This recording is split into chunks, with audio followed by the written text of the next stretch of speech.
Segment area of a circle. So, ito no, ito daw yung area na ini-enclose ng chord.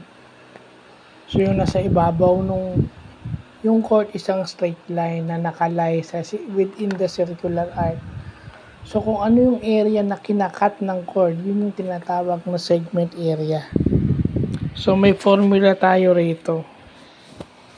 Again, may angle dito kasi yung angle hindi naman necessarily triangle yan eh. Yung sine, cosine, tangent na yan, nakuha yan in a unit circle na bumubuo ng right triangle. Unit circle siya actually. Diba yun yung triangle na nabubuo sa loob ng isang bilog o yung inscribed in a circle.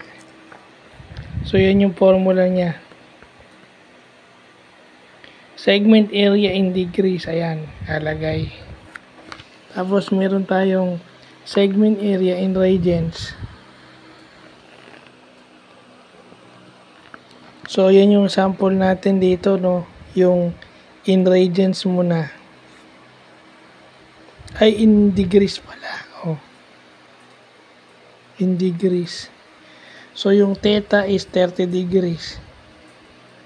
30 times 30 times 5, which is 3.1416 divided by 360 minus sine 30 or sine theta over 2.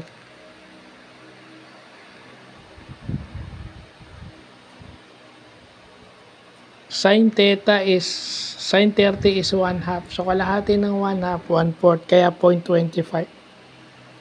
So subtract mo lang siya pag radians. Pag degrees. Ito naman yung radians.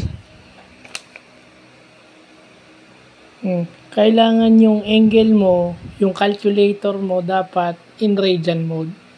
At pagka degrees naman yung kinukuha mo, dapat yung calculator mo is in degree mode o deg. Make sure your calculators are in deg. And kung radians naman, make sure your calculator is in rad mode. Kasi magkaibang value niyan. So, pag rad, radian mode ka. Pag degrees, deg mode ka. So, yun lang pa.